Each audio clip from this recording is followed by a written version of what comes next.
Saber Direito desta semana é sobre direito civil. O curso aborda os direitos de vizinhança, condomínio e direitos reais de garantia. As aulas são com o professor Leandro Gobo.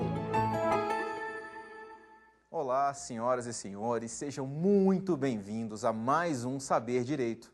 Eu sou o professor Leandro Gobo, professor de Direito Civil na Universidade de Brasília, e nós estamos nesse curso falando sobre direitos reais.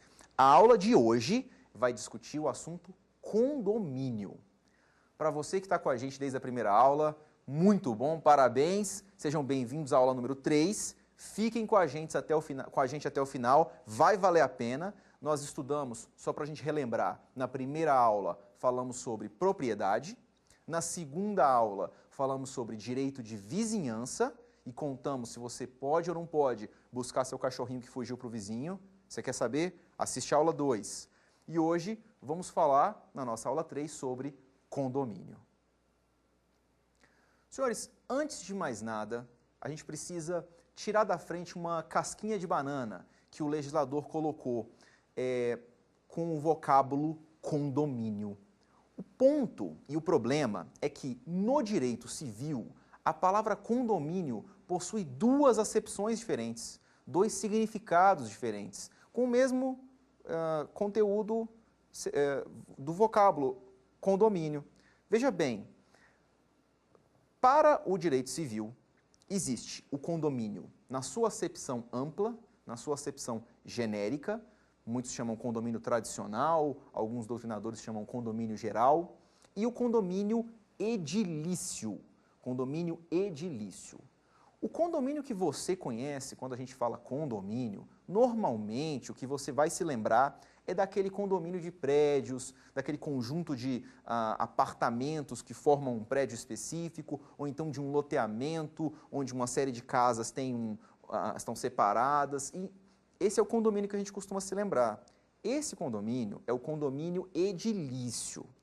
Antes de falar do condomínio edilício, eu queria contar para vocês sobre o condomínio na sua acepção ampla, o condomínio no seu conteúdo e na sua forma tradicional e genérica. Condomínio, a própria palavra diz, significa codomínio ou copropriedade. Mais de uma pessoa tem o domínio. Ótimo, perfeito, professor Leandro. E o que é, afinal de contas, domínio? A discussão sobre a diferença entre domínio e propriedade é uma discussão interessante na doutrina. Existem algumas divergências, existem algumas análises históricas importantes. Eu não quero confundir tanto. Em regra, propriedade é domínio mais título, mas não precisamos entrar nesse detalhe agora.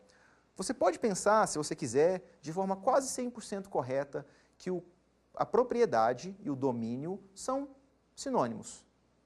Tem conteúdo parecido. Os dois esperam existir aqueles 4 poderes que nós estudamos na aula 1. Poder de usar, fruir, dispor e reaver. Esses 4 poderes estão contidos na propriedade e no domínio. Então, se eu partir da premissa que domínio e propriedade são quase sinônimos, condomínio é quase sinônimo de copropriedade. Uma situação em que mais de uma pessoa é proprietária do mesmo bem. Então, veja os requisitos para que exista o condomínio. Não estou falando de condomínio edilício. Estamos no momento falando de condomínio em sua acepção ampla, condomínio tradicional, previsto no Código Civil e que se chama, a nomenclatura é condomínio apenas, então somente condomínio. Confunde um pouco, mas é importante a gente entender. Então, definição e requisitos e características de condomínio. Existe um bem apenas, que pode ou não ser divisível, nós vamos falar sobre essas duas hipóteses, de condomínio pró-diviso, condomínio pró-indiviso, mas o bem é um só. Só que mais de uma pessoa é proprietária daquele bem. É possível isso, professor Leandro? Sem sombra de dúvidas, sem qualquer problema. Isso vale tanto para a propriedade imóvel como para a propriedade móvel. Mais de uma pessoa pode ser proprietária do mesmo bem. Essa é a situação que a gente chama e que a gente descreve como condomínio, o condomínio tradicional. Como mais de uma pessoa é proprietária do mesmo bem, a gente precisa entender e interpretar, antes de mais nada, de que maneira que essa propriedade existe. Em regra, a presunção legal é de que o condomínio presume-se dividido em partes iguais entre os diferentes condôminos, exceto se houver uma previsão contratual ou documental que mude essa presunção. Mas, a princípio, a presunção é de que todos os condôminos têm uma quantidade igual do bem, tem uma fração ideal, uma cota-parte igual daquele bem. Mas é possível também se dividir o bem de forma diferente, diversa, ou maior para um, menor para outro, entre os diferentes proprietários, sem nenhum problema. Então, você pode ter um bem que é 80% de um proprietário e 20% de outro proprietário, sem qualquer problema. Isso tem que estar previsto expressamente, normalmente por escrito. Se não tiver, a presunção é de que todos têm a mesma quantidade, têm a mesma fração ideal daquele bem. Tá? Agora, o ponto interessante é que, independente da quantidade do bem que você tem, qualitativamente, você é proprietário como os outros, mesmo se a sua fração ideal é inferior à dos demais proprietários. Isso a gente pode observar no primeiro artigo do Código Civil, que fala sobre condomínio, que é o artigo 1314. Está dentro do capítulo 6 do Código Civil, que fala do condomínio geral, capítulo 6 aqui, dentro, obviamente, de direitos reais. Seção 1, condomínio voluntário, já explico. Direitos e deveres dos condôminos. E aí o artigo 1314 diz: cada condômino pode usar da coisa conforme sua destinação, sobre ela exercer todos os direitos compatíveis com a indivisão, porque o bem, a princípio, não está dividido, reivindicá-la de terceiro, defender a sua posse e aliar a respectiva parte ideal, como eu disse. Obviamente, se você tem 20%, você só poderia abrir mão, dispor, fazer alguma coisa, executar um poder de disposição em relação àquela parte, ou gravá-la. Agora veja, esse é o artigo 1314. O condômino, ou seja, o proprietário de um bem que tem mais de um proprietário, pode ter partes ideais diferentes. Ele pode ser dono de 20%, 80%, 50%. Mas ele exerce os poderes de proprietário. E qual é a relevância disso? Esse tem uma consequência processual interessante. O condomínio é uma das hipóteses de legitimidade extraordinária no processo civil. É um ponto interessante em que, como todos os condôminos têm o direito qualitativo idêntico, ele pode exercer os poderes, por exemplo, se alguém invadiu a sua propriedade e ele é dono de apenas 5%, ainda assim ele pode, a princípio, ajuizar uma ação contra aquela pessoa, sem os demais. O condômino fala em nome de todo o condomínio. Legitimidade extraordinária. Qual é a regra geral no Código de Processo Civil? Não se pode pleitear direito alheio. Você só pode ajuizar ação para pedir um direito seu, próprio. A exceção, uma das exceções, é a legitimidade extraordinária, que se encontra exatamente aonde? No condomínio. Pois bem, antes de começar a falar sobre as regras de condomínio, eu queria só contar para vocês. o que é o condomínio edilício. Nós vamos voltar nesse tema, tá? Mas eu queria desde logo diferenciar.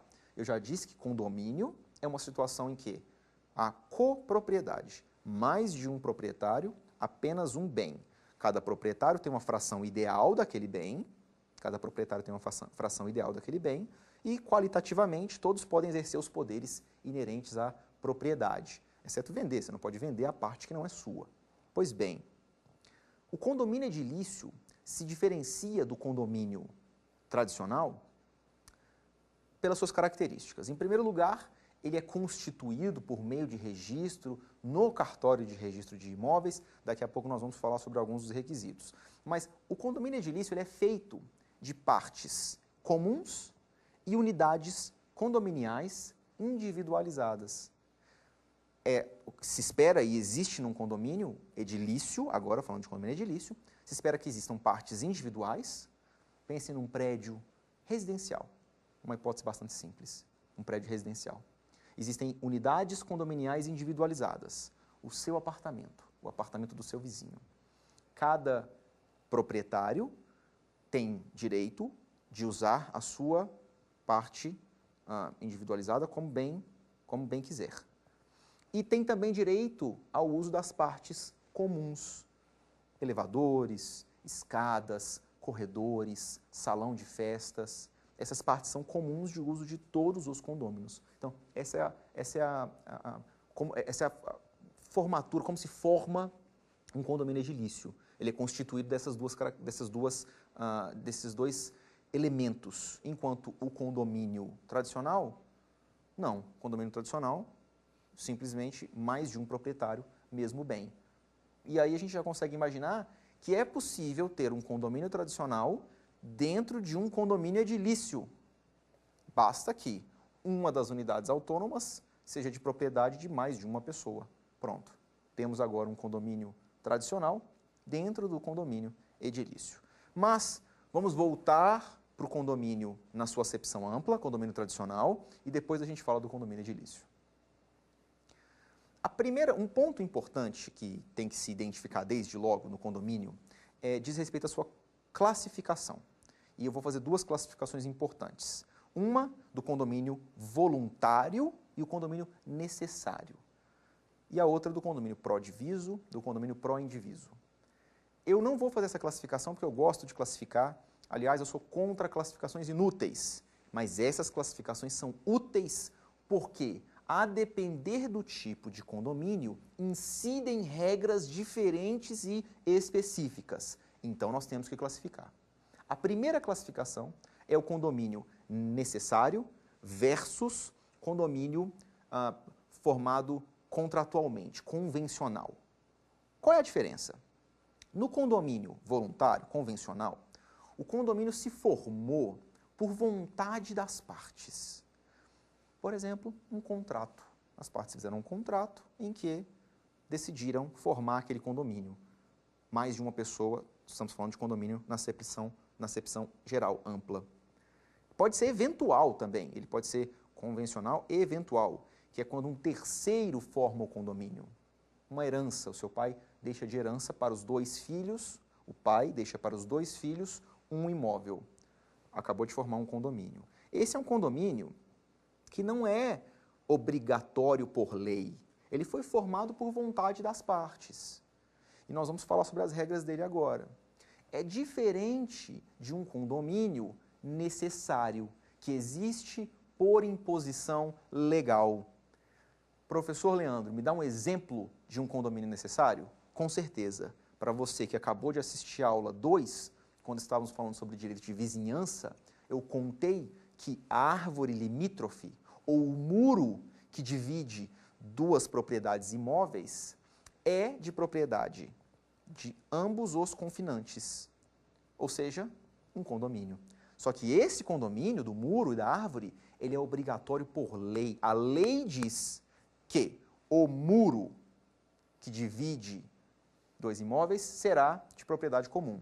Logo, um condomínio imposto por lei, cujas regras são definidas na própria lei, diferente do condomínio voluntário, convencional eventual, voluntário ou convencional, que são sinônimos, ele pode ser eventual, se for um terceiro que instituiu, em que vão se aplicar, essas pessoas têm um direito maior, têm uma liberdade maior de gerenciar, administrar e olhar com calma o funcionamento desse condomínio. Vamos entender isso melhor. O condomínio voluntário, e agora voltando especificamente para o condomínio voluntário, formado por vontade das partes, que diz respeito àquele próprio artigo 1314 que lemos estava dentro da parte do condomínio voluntário, pode ser pró-diviso ou pró-indiviso. Qual é a diferença? Em ambas as hipóteses, no condomínio pró-diviso e no condomínio pró-indiviso, mais de uma pessoa é proprietária do mesmo bem. Ora, essa é a própria definição de condomínio. Então, isso sempre vai existir. O condomínio ser pró-diviso ou pró-indiviso relaciona-se, sim, com a vida real, com a possibilidade de divisão fática daquela propriedade conjunta. Me dá um exemplo, com prazer. Pense em uma fazenda. Uma fazenda. Você e seu irmão ou sua irmã são proprietários em condomínio desta fazenda. Se vocês decidiram dividir a fazenda, onde passa um rio, por exemplo, e combinaram o seguinte: querido irmão, a parte direita do rio para o oeste ou para o leste é sua. A parte do rio para o outro lado é minha, dentro da divisão daquela propriedade. Então, este é um condomínio pró-diviso. Existe uma divisão fática, real, na vida real, daquele condomínio. E o condomínio pró-diviso tem uma característica de funcionar bem, porque, ora, basta que cada um dos condôminos, dentro da sua parte, faça o que quiser. Se a pessoa proprietária da parte leste decide plantar milho e a da parte oeste quer investir em gado, perfeitamente, não há qualquer problema, está dividido claramente na vida real e não vai haver complicações.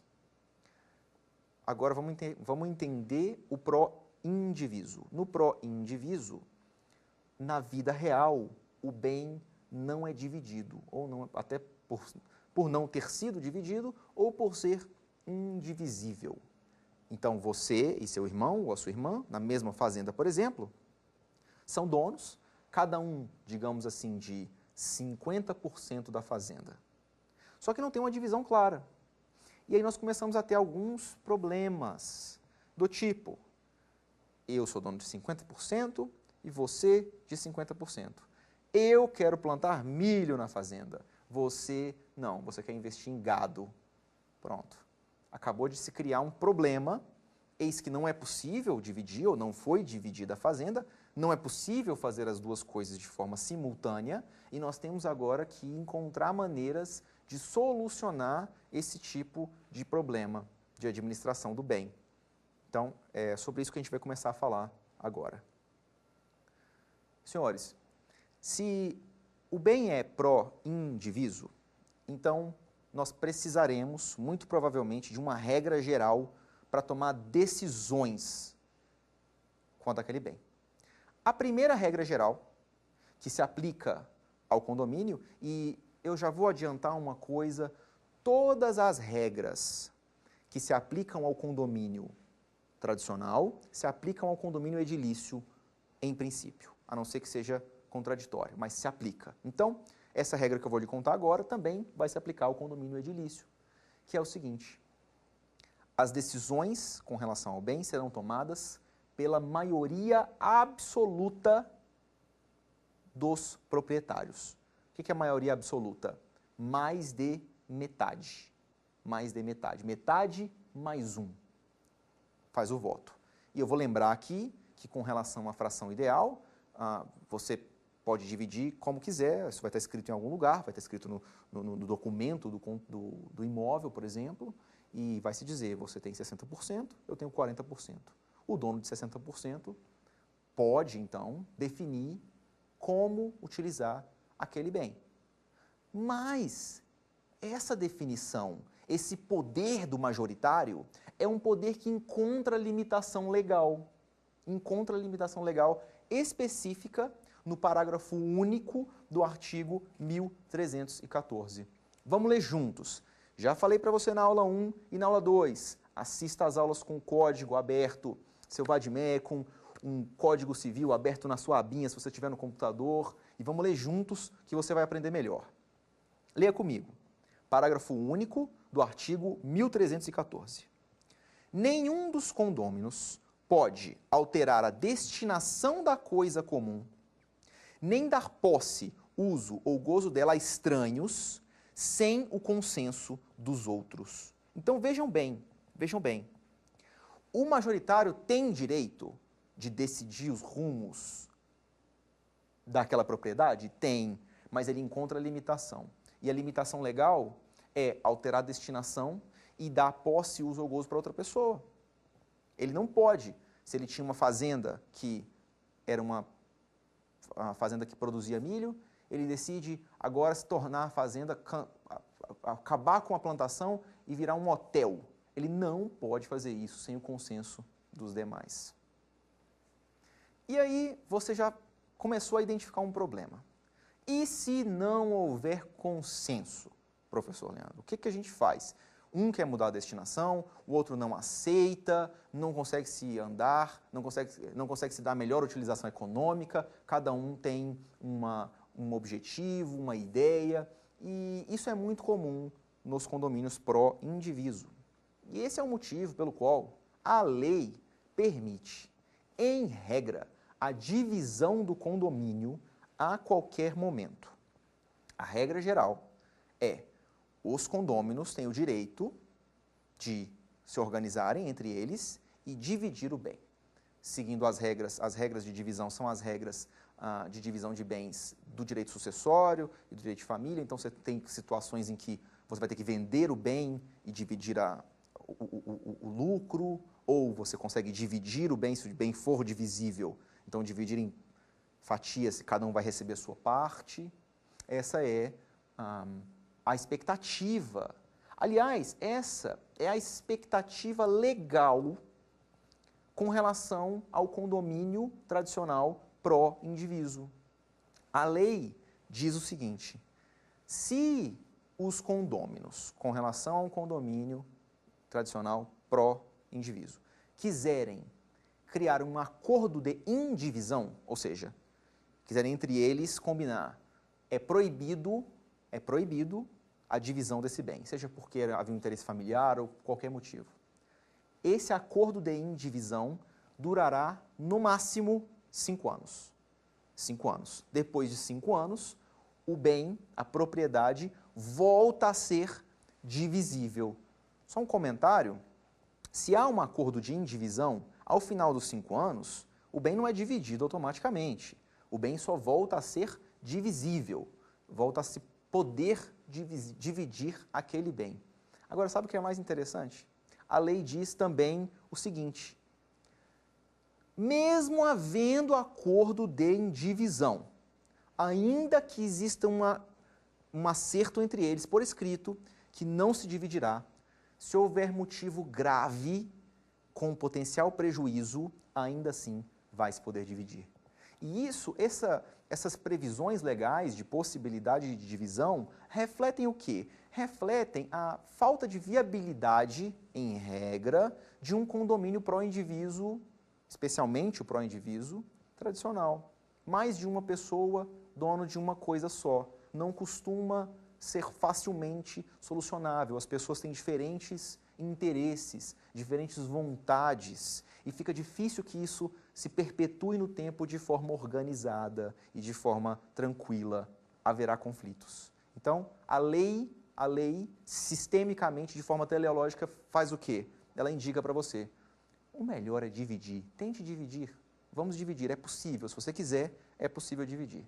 a lei tem essa viabilidade. E vou contar uma última regra para você com relação a esse ponto específico. Se o condomínio for dividido 50%, 50%, e houver um voto para uma coisa e um voto para outra, como resolver este problema? O código lhe dá a resposta. Quem resolve é o juiz. Agora, imagine a dificuldade de tomar decisões práticas no dia a dia em um condomínio, tendo que se voltar o tempo todo para o juiz para que ele decida. Até mesmo de viabilidade de o juiz tomar aquela decisão. Essa regra também vale para o casamento, sabia? Se houver uma divergência entre os cônjuges, especialmente com relação ao filho, então cabe ao juiz solucionar a divergência.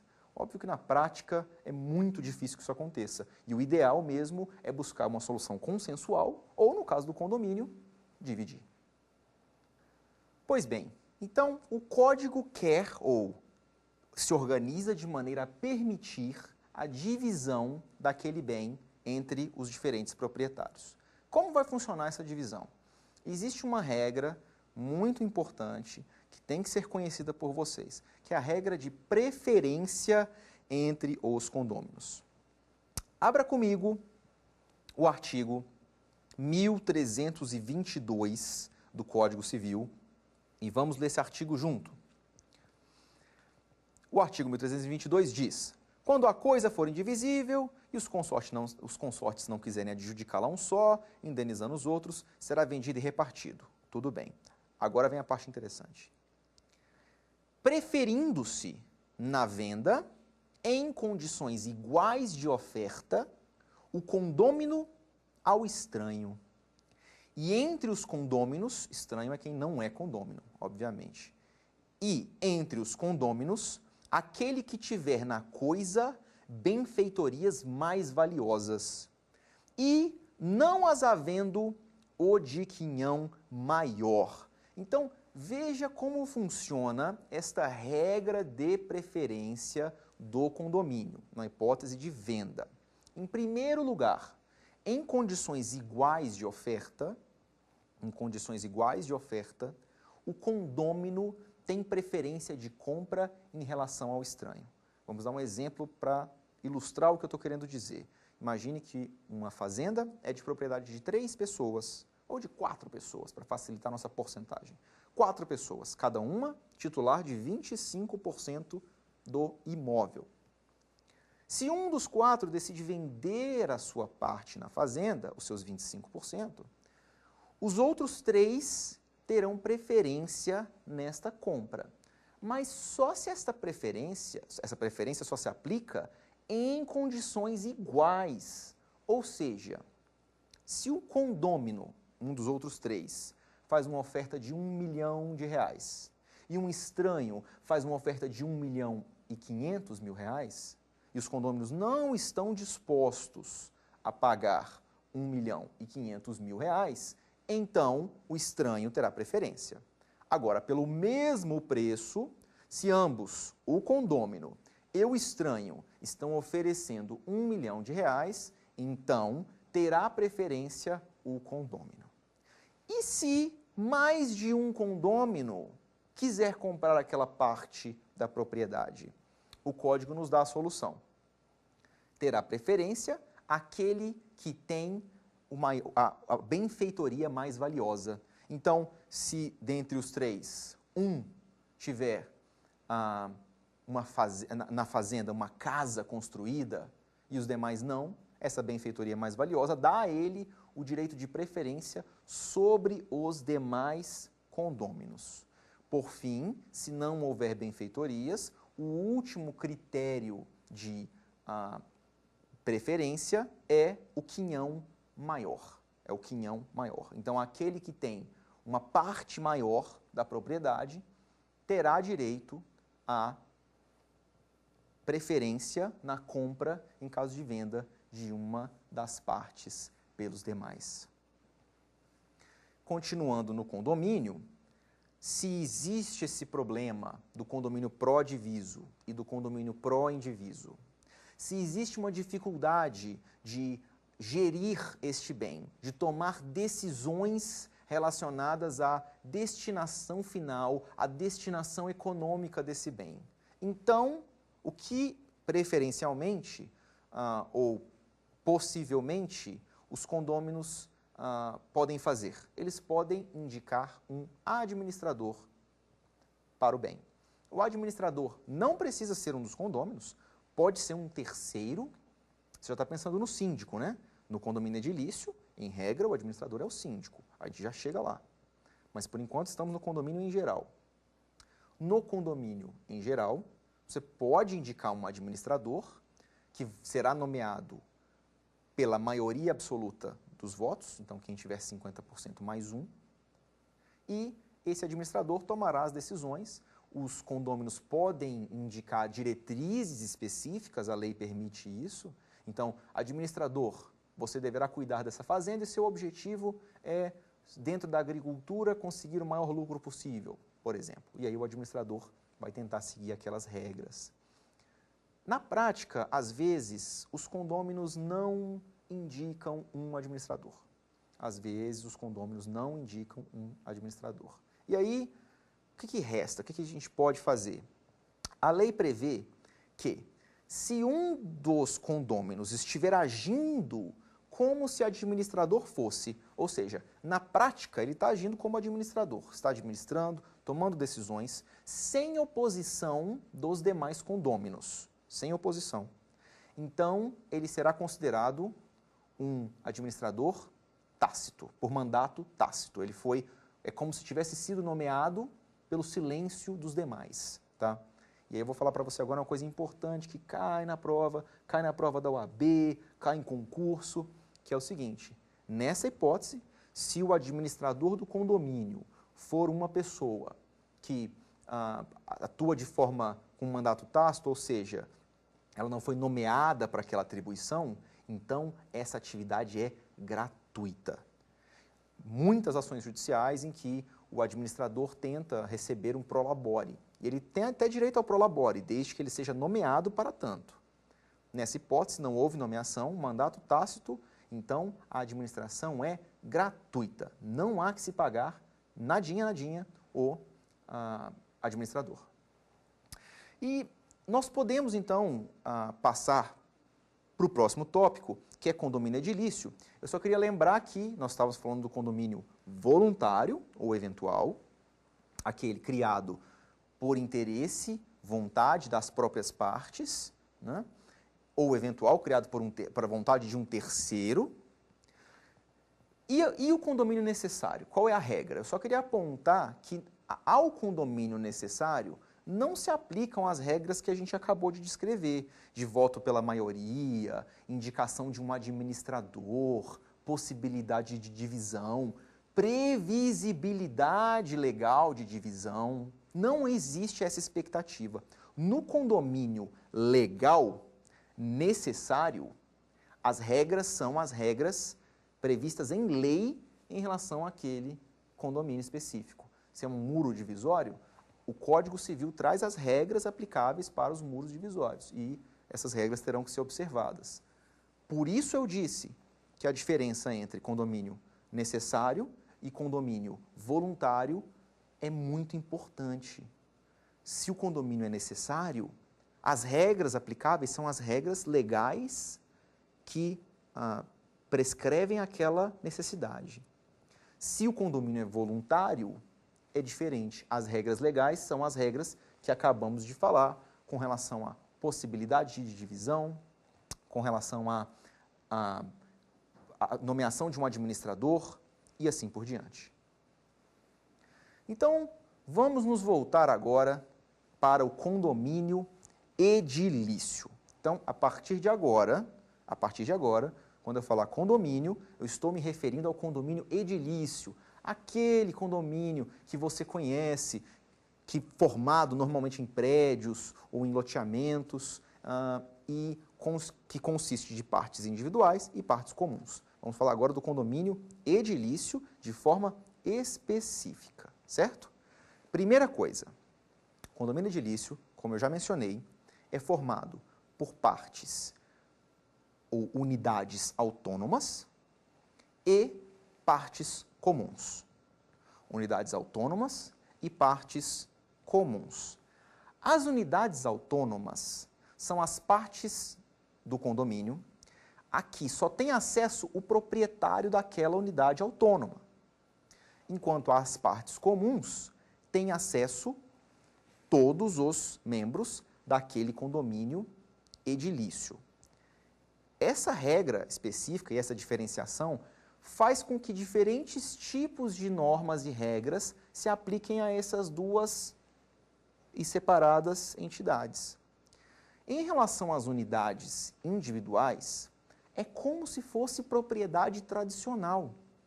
Aplicam-se as regras de propriedade, você pode fazer o que quiser, pode usar, pode dispor, pode fruir. Você não precisa pedir autorização do condomínio para alugar a sua unidade individualizada. Você não precisa pedir autorização do condomínio para vender a sua unidade individualizada. Você pode exercer os poderes da propriedade em relação a essa unidade, num condomínio edilício, de forma ampla. Obviamente, você tem que respeitar os limites legais. Tem que respeitar as regras de direito de vizinhança, que já falamos, de função social do contrato, que já falamos. Mas, em regra, você pode, quanto à sua unidade individual, fazer o que quiser. Já quanto às partes comuns, aí, que inclui a fachada, a frente, o desenho arquitetônico do prédio como um todo, ou da localização como um todo, tá?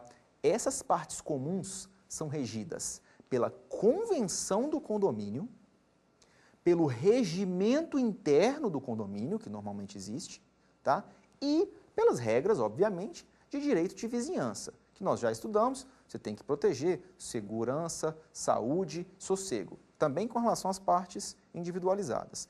Mas, para as partes comuns, você deve observar as previsões legais, a convenção do condomínio e o regimento interno do condomínio. Antes da gente continuar falando sobre regras e deveres e direitos dos condôminos, eu queria apontar uma questão. Se existem esses dois elementos, parte individualizada e parte em comum, como fica a fração ideal, a cota-parte? Se você é proprietário de uma fração ideal, quantos por cento daquele condomínio edilício você tem? Cada unidade individualizada tem uma porcentagem de fração ideal das partes comuns atrelada a ela, de forma indivisível. Por exemplo, num prédio com 10 unidades individuais, todas as unidades individuais idênticas, você pode imaginar que cada pessoa tem uma fração ideal de 10% daquele condomínio edilício. 10%, porque a gente está dividindo igualmente por 10. Mas o comum, ou muitas vezes, não é isso que acontece. Você pode ter, num prédio de apartamentos, por exemplo, diferentes tipos de apartamentos. Você pode ter um apartamento menor de 2 quartos, um de 3 quartos, a cobertura. Cada um deles com diferentes frações ideais. Porque a fração ideal não necessariamente se relaciona, ela não necessariamente se relaciona só com o tamanho, ela se relaciona também com o valor. Então, às vezes, pode-se entender que um apartamento mais alto é mais valioso, ou que o primeiro andar vale menos e que por isso a fração ideal é menor. Qual é a utilidade, professor Leandro, de se determinar as frações ideais? Para que serve você ter uma fração ideal específica ou não? A fração ideal é o que determina duas coisas importantes, dois deveres e direitos importantes que nós vamos falar agora. Em primeiro lugar, o seu dever de pagar as despesas condominiais, a taxa de condomínio que você tem que pagar.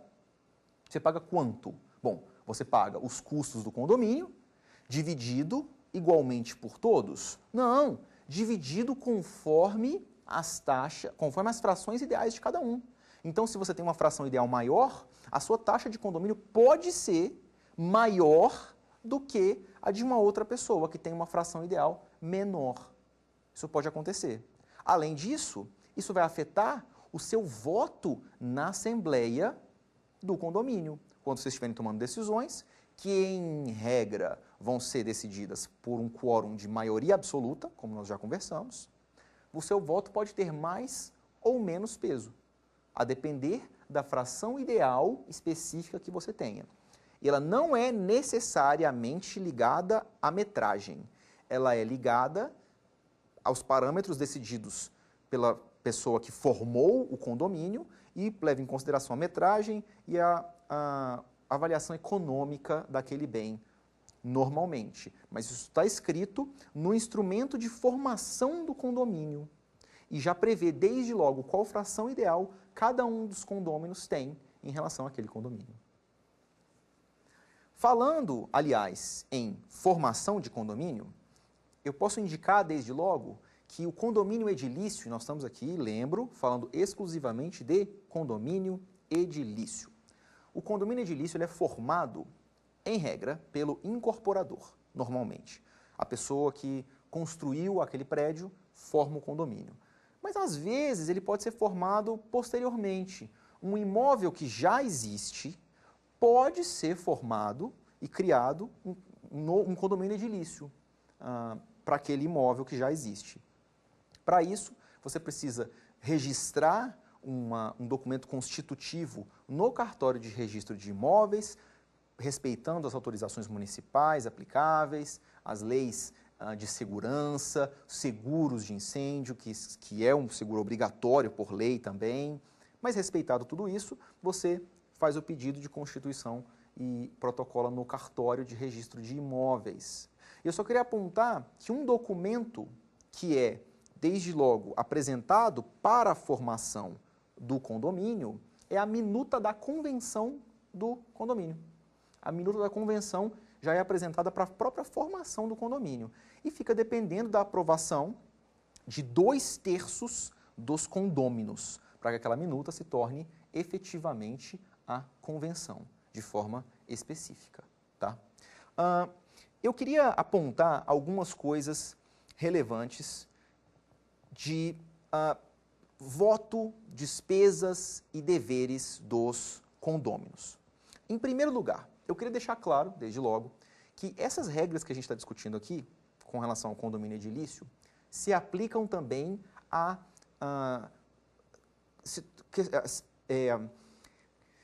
contextos assemelhados. Então, condomínios edilícios se aplica a por exemplo, um condomínio como um condomínio de casas ou um condomínio de lotes, que agora até foi incluído de forma expressa no Código Civil. Não precisa ser necessariamente um prédio, o que se chama condomínio horizontal. Eu não falei errado, não, é horizontal mesmo. Horizontal porque, em teoria, cada faixa horizontal formaria um proprietário, ou mais de um proprietário, é o que a doutrina chama. De toda forma, não é só este que é o condomínio edilício. Outras formas, como um loteamento em um condomínio fechado de casas, pode também ser regido pelas regras do condomínio edilício. Joia? Então, vamos para os deveres e direitos. Primeiramente, qual é o principal dever do condômino? Arcar com as taxas condominiais. O primeiro dever do condômino é pagar as taxas condominiais. O condomínio, ele só existe, a utilidade do condomínio, em primeiro lugar, obviamente, cuidar da acumulação de pessoas, né? Especialmente quando a gente está falando de prédios e construções verticais. Mas o condomínio permite, se todo mundo pagar um pouquinho, que o custeio de coisas caras. Por exemplo, a manutenção de elevadores, o salário de funcionários, isso é tudo custeado por todos. É tudo custeado por todos. Então, um dos primeiros deveres do condômino é pagar as taxas condominiais. E se ele não pagar a taxa condominial, professor Leandro, o que acontece? Em outras palavras, não paguei o condomínio. Quais são as consequências? Primeira consequência, condômino que não paga a taxa condominial não pode votar na Assembleia. Daqui a pouco eu vou dizer que a Assembleia elege o síndico, por exemplo, por maioria. Se você está atrasado na sua taxa condominial, você não vai ter o direito de voto na Assembleia. Essa é a primeira coisa. Segunda coisa, você que tá atrasado pode sofrer multas. Multas do condomínio e pagamento de juros e correção monetária pelo atraso da taxa. Existe uma discussão doutrinária se seria possível ao condomínio lhe excluir do próprio uso do bem. Não está pagando a taxa de condomínio, não pode entrar no apartamento. Essa discussão é uma discussão interessante, porque o condomínio que não paga a taxa condominial está fazendo uso das partes comuns e prejudicando todos os demais condôminos. Sob essa perspectiva seria interessante, mas na prática a jurisprudência entende que você pode executar o condomínio, e aliás, essa é uma das exceções ao bem de família, já explico, mas não pode excluir daquela pessoa o uso do bem. Com relação à empenhorabilidade de bem de família, só vou lembrar o seguinte: os bens de família são impenhoráveis, ou seja, a casa que você mora, especialmente se for uma só que você tem, não pode ser penhorada para pagamento de dívida. A lei que criou o bem de família excetuou as dívidas relacionadas ao próprio bem, o financiamento habitacional para pagamento para compra do bem e taxas condominiais. Se você quer ser proprietário de um bem, você tem que ter condições financeiras de arcar com o custo daquele imóvel. Vou contar uma outra coisa para vocês. O condômino não é obrigado a arcar com taxas condominiais relacionada a bens que ele não utiliza. Isso eu queria até aproveitar para citar a doutrina. Esse ponto, o Paulo Nader, nós já lemos aqui alguns trechos do livro do Paulo Nader, um doutrinador tradicional, muito lido por todos, muito claro, de fácil compreensão. Ele enfrenta essa questão da possibilidade de pagamento se você não usa. E veja o que ele diz. Embora o texto legal não seja claro a respeito, prevalece o entendimento doutrinário e jurisprudencial, segundo o qual o condômino não está obrigado a contribuir nas despesas que não lhe tragam proveito algum. Vamos continuar e dar um exemplo.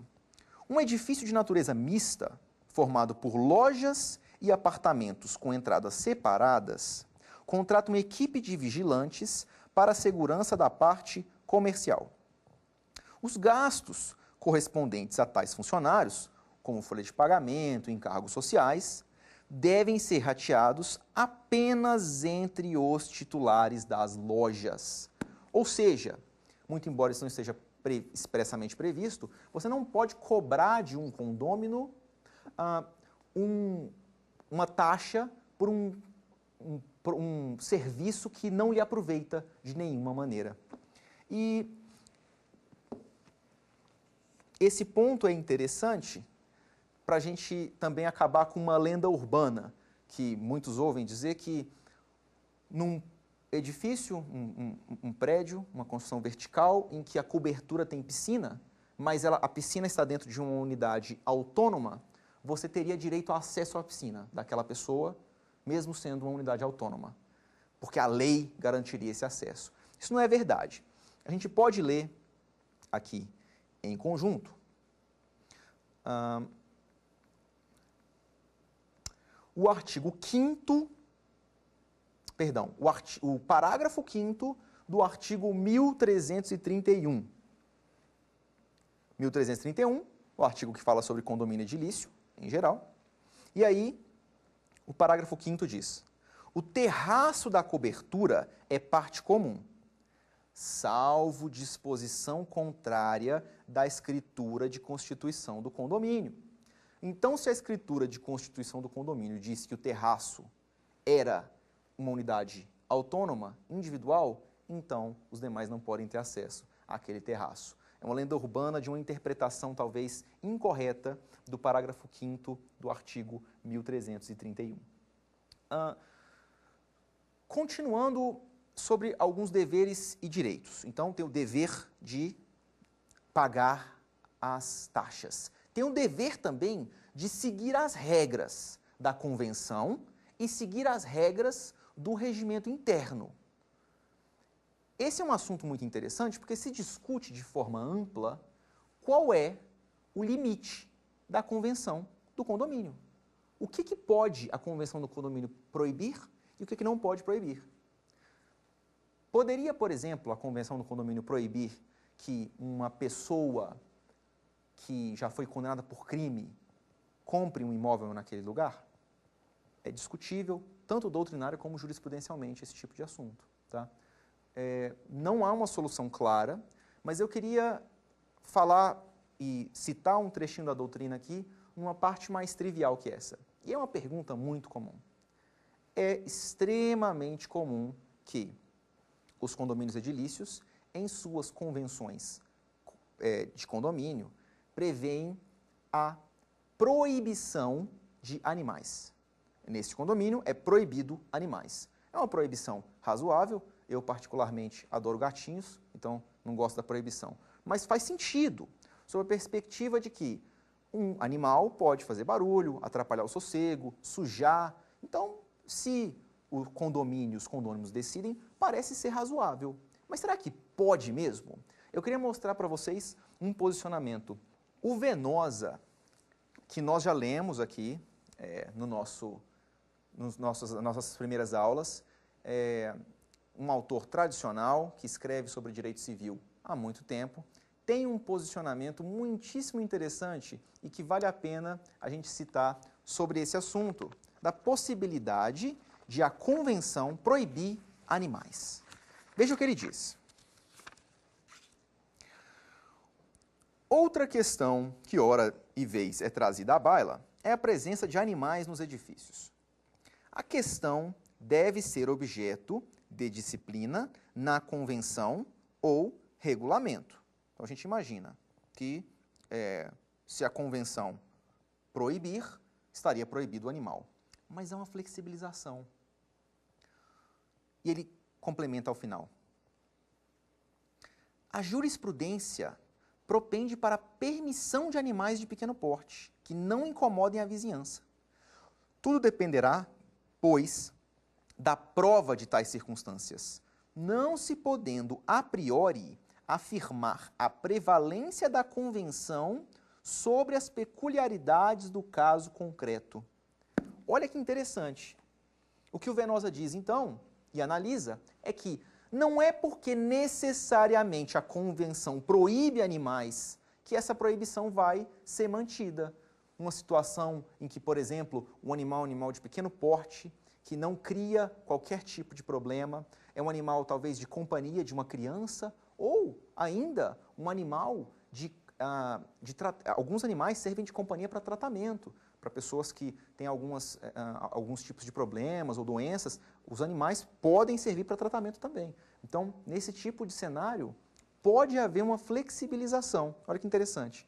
Uma situação em que a convenção proíbe o animal, mas ainda assim a jurisprudência, às vezes, permite aquele animal, a depender das peculiaridades do caso e das circunstâncias específicas.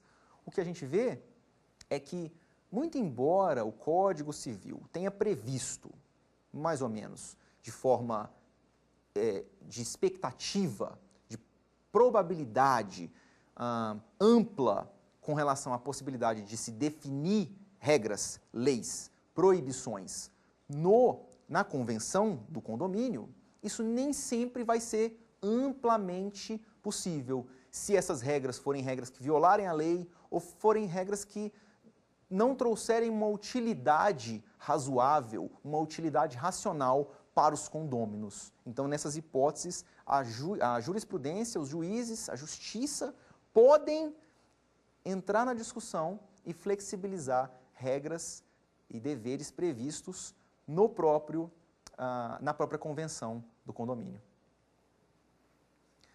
E falamos aqui dos deveres e importante também falar um pouquinho dos direitos. Bom, se você está pagando o condomínio adequadamente, em dia, você está seguindo as regras de convivência, as regras de propriedade, as regras relacionadas a não fazer modificações estruturais, não afetar de maneira alguma a fachada do prédio, que, aliás, essa é uma regra legal também, a fachada do prédio, a estrutura e a organização arquitetônica não pode ser de forma individual modificada. Quais são as vantagens? Quais direitos você, como condômino, tem? Nem tudo é problema, nós também temos alguns direitos, obviamente. O primeiro e principal direito do condômino é o uso das áreas comuns, de acordo com as regras do condomínio, e a votação em assembleia.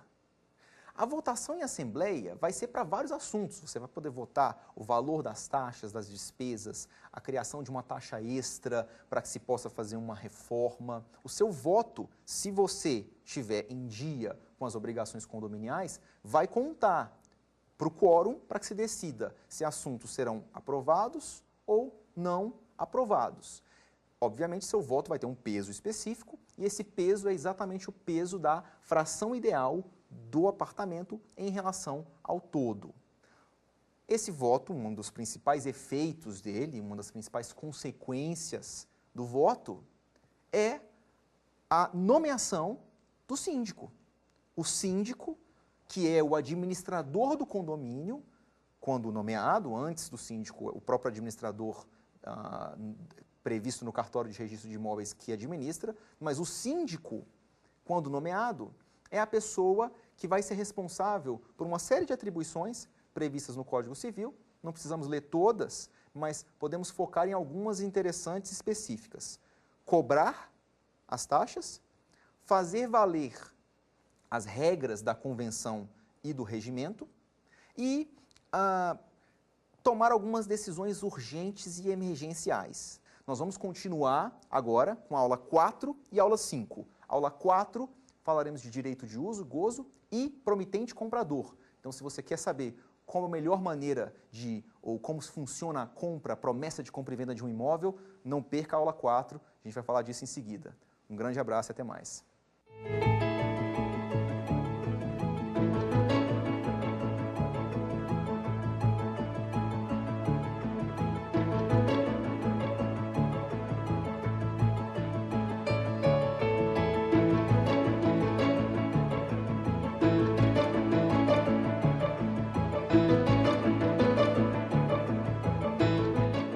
Gostou das aulas? Qual tema você quer estudar aqui?